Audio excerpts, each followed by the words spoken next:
Assalamualaikum warahmatullahi wabarakatuh. Jumpa lagi dengan Pak Manto Unimus. Kali ini kita akan memulai diskusi dari FKM Unimus, Fakultas Kesehatan Masyarakat Universitas Muhammadiyah Semarang. Bagi kalian yang baru bergabung dengan channel Pak Manto Unimus, silahkan dicermati semua video-videonya, insya Allah akan bermanfaat. Dan tolong selalu jaga kesehatan dan salam sehat selalu untuk kita bersama. Assalamualaikum warahmatullahi wabarakatuh. Salam sehat selalu untuk teman-teman semua. Adik-adik yang baru saja diterima di program studi S1 Kesehatan Masyarakat FKM Unimus, selamat bergabung dengan FKM Unimus. Insya Allah inilah masa depan kalian. Dan kali ini adik-adik bersama dengan Pak Manto Unimus, kita akan bicara mengenai Biomedik 1 yang merupakan mata kuliah basic di Fakultas Kesehatan Masyarakat FKM Unimus ya. Baik adik-adik semua, kita akan mulai dengan pengantar Biomedik 1 ya. Kalau kita bicara mengenai biomedik tentu tidak bisa lepas dari kata biologi dan medis ya. Jadi istilah ini pasti melekat ya, ada istilah biologi dan istilah medis. Baik, mari kita kaji lebih dalam lagi di mata kuliah Biomedik 1 nanti. Ini nanti akan diampu oleh 3 orang, saya sendiri, Pak Manto Unimus, nama lengkap saya adalah Didik Sumanto. Kemudian akan juga diampu oleh Pak Anto Budiarjo dan Ibu Sri Darmawati ya.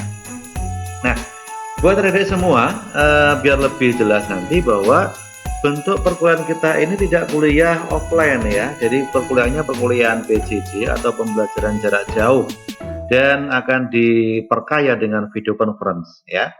Namun untuk Vkonnya itu maksimal hanya 4 kali selama 1 semester ya. Yang pertama kali adalah kali ini nanti. Nah, yang kedua, praktikum laboratorium. Nah, ini bila memungkinkan nanti, bila pandemi COVID sudah berlalu, kita bisa praktikum di akhir semester ya, insya Allah kalau semuanya membaik ya. Kemudian praktikum lapangan. Praktikum lapangan ini bisa diinisiasi baik di kampus maupun di rumah masing-masing. Nanti kita kembangkan supaya semua memungkinkan untuk dijalankan ya. Nah, berikutnya adalah evaluasi. Untuk evaluasi itu nanti adik-adik akan dapat nilai dari presensi kehadirannya ya. Kemudian juga dari penugasan-penugasan yang ada di setiap topik tatap mukanya. Kemudian juga dari praktikum bila memungkinkan. Dan yang pasti dari ujian tengah semester dan ujian akhir semester ya. Ini ya, dicatat ya.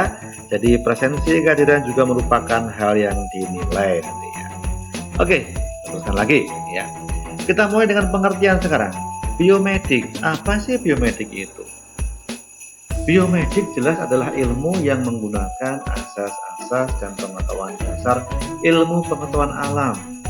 Kalau kita bicara mengenai IPA, itu kan pasti ada biologi, ada kimia, ada fisika ya. Semuanya akan diramu jadi satu menjadi sebuah ilmu yang namanya ilmu biomedik. Jadi biomedik itu adalah ilmu yang dasarnya ketiga ilmu tersebut. Ilmu IPA, biologi, kimia, dan fisika. Nah, untuk apa sih kok ada ilmu baru biomedik ya, penggabungan dari beberapa cabang ilmu itu ya. Ini adalah untuk menjelaskan fenomena hidup ya, baik pada tingkat molekul, seluler atau sel, organ, dan bahkan satu organisme utuh ya. Oke. Lalu kenapa kita harus bisa menjelaskan fenomena kehidupan dari molekul sampai organisme utuh?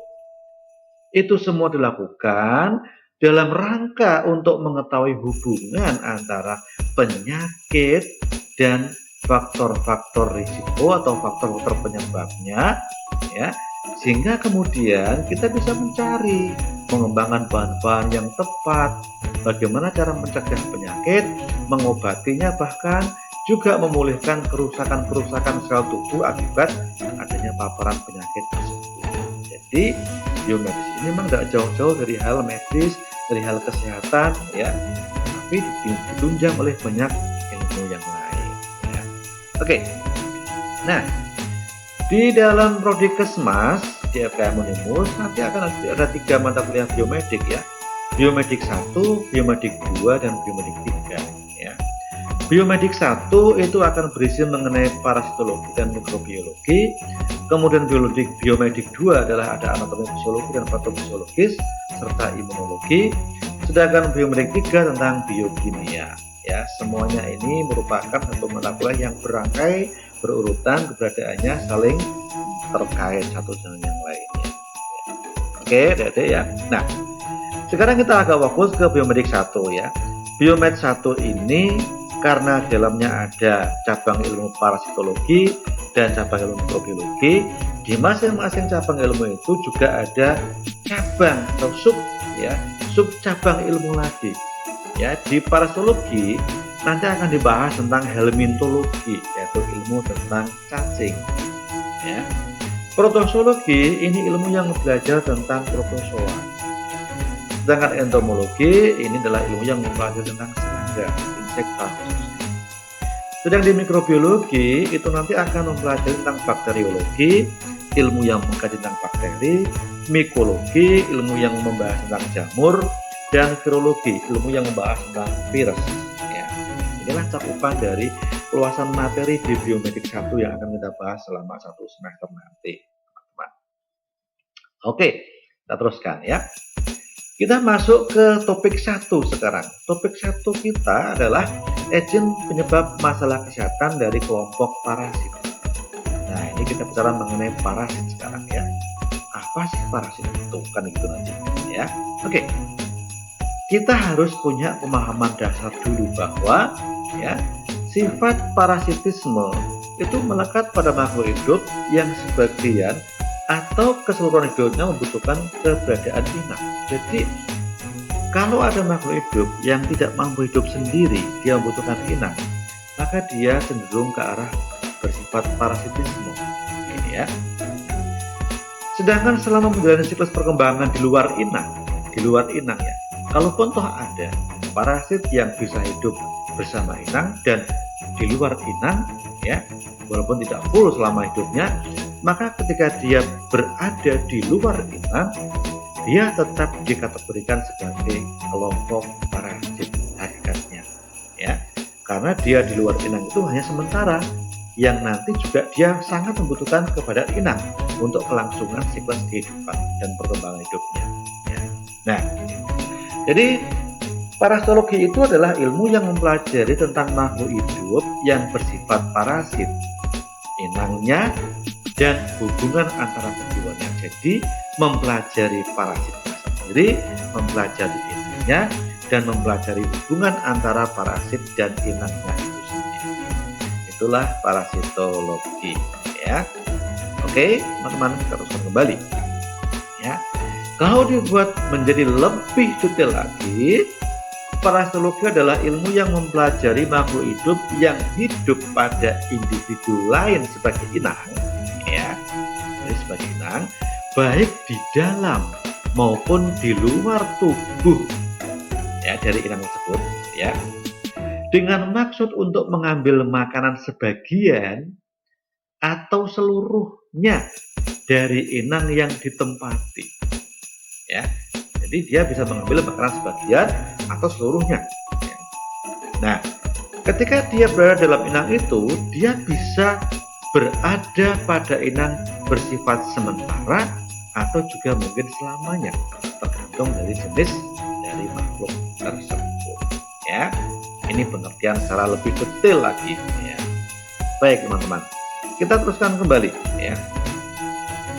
Apakah kesehatan masyarakat itu? Nah, ini cukup penting karena kita akan bicara mengenai parasitologi kesehatan masyarakat. Kesehatan masyarakat adalah keadaan masyarakat yang sehat. Sehat itu artinya sehat jasmani, rohani. Ya. Jadi keadaan masyarakat yang sehat baik jasmani maupun rohani yang diupayakan dengan pencegahan dari paparan. Jadi memang harus diupayakan. Ya. Dari paparan apa? Paparan sumber penyakit ya. Selain itu juga pengendalian faktor risiko dan pemeliharaan serta perbaikan lingkungan. Lingkungan apa? Semua lingkungan baik biologis, fisika, sosial, kimia, semuanya, ya, semua di lingkungan. Jadi inilah arti atau pengertian dari kesehatan masyarakat. Oke, kita teruskan lagi. Sekarang kita bicara mengenai penyakit. Penyakit itu terjadi akibat interaksi antara 3 hal, yaitu antara host atau spes atau inang, kemudian agent penyebab penyakitnya, dan environment, lingkungan. Ya. 3 hal ini harus benar-benar seimbang, setimbang, dan berada dalam keseimbangan agar tidak terjadi penyakit. Ya, ini. Oke teman-teman ya. Nanti kita kembangkan kembali. Ya. Nah, ketika ada kaitan antara makhluk yang satu dengan yang lainnya, antara host dengan agent, ya, itulah yang disebut sebagai satu hubungan simbiose. Jadi, simbiose itu adalah hubungan antara host dan agent berdasarkan sifat biologisnya. Ya, kita bisa kelompokkan menjadi komensalisme, parasitisme, dan mutualisme. Ya. Nah, ini ya. Namun, untuk insekta, untuk serangga, dari segi penularannya, ya, maka serangga itu atau vektor pembawa penyakit itu dibedakan menjadi 2, yaitu vektor mekanis dan vektor biologis. Nanti akan kita bahas lebih lanjut di belakang, teman-teman. Ya. Baik, ya.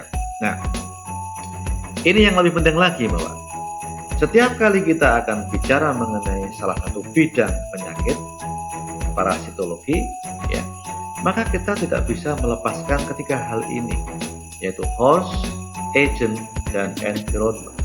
Ya. Semua harus dikaji karena masing-masing ada kaitannya. Tidak bisa satu muncul sendiri tanpa yang lain dalam rangka untuk menimbulkan satu penyakit. Jadi semua saling berinteraksi. Oke, ya. Nah, sekarang kita bahas mengenai host atau pejamu. Ya. Host atau pejamu atau hospes adalah tuan rumah atau inang ya. Ini akan dibagi di 2 kelompok. Ada inang definitif dan hospes intermediate atau perantara. Apa maksudnya? Nih ya. Definitive host adalah tuan rumah di mana ya parasit itu bisa berkembang biak secara seksual di dalam inang itu. Tapi kalau yang intermediate itu parasit hanya berkembang biak secara aseksual. Contoh di sini adalah penyebaran penyakit malaria. Di tubuh nyamuk dia sebagai hospes definitif, nyamuk sebagai host definitif, di tubuh manusia hanya sebagai intermediate host. Nah ini ya. Oke, ya. Yang berikutnya vektor. Vektor adalah alat atau organisme pembawa parasit dari seorang penderita ke penderita yang lain. Ya. Maka dibagi 2, ada vektor mekanis dan ada vektor biologis. Ya. Kita dalami lebih lanjut. Vektor mekanis adalah vektor yang hanya memindahkan saja, hanya membawa saja. Ya. Contohnya adalah lalat. Ya. Dan vektor biologis, selain dia membawa bibit penyakit, membawa agent, dia sekaligus sebagai tuan rumah parasit itu sendiri, sebagai inang sendiri. Ya. Oke. Ya. Kemudian ada beberapa istilah seputar infeksi. Yang pertama, infektif adalah sifat parasit yang sudah matang, yang bisa menginfeksi. Jadi sudah matang. Infektif adalah parasit sudah matang, siap menginfeksi. Infeksi sendiri adalah akibat masuk berkembang biaknya suatu parasit ke dalam tubuh organisme yang lain. Nah, kecuali arthropoda. Kalau untuk arthropoda, ini istilahnya beda, yaitu istilahnya adalah infestasi. Ini istilah khususnya. Jadi ada infektif, infeksi, dan investasi. Ya. Nah, jenis parasit sekarang ada endoparasit dan ektoparasit. Endo itu hidupnya di dalam tubuh tuan rumah, sedangkan yang ektoparasit di luar tubuh tuan rumah. Endoparasit contohnya Toxoplasma gondii, dia ada di dalam tubuh kucing dan berkembang biak. Sedangkan ektoparasit, pinjal kucing itu hidup di kulit dan di bulu kucing saja, teman-teman. Jadi tidak di dalam tubuh kucing, ya. Nah, inilah materi-materi parasitologi kita selama semester 1 sampai 7, ya, materi-materi kita yang kita bahas selama 1 semester nanti. Dan inilah pengantar dan materi topik 1, ya. semoga nanti teman-teman semua bisa mengikuti sampai dengan selesai dan dengan hasil yang maksimal. Terima kasih. Assalamualaikum warahmatullahi wabarakatuh.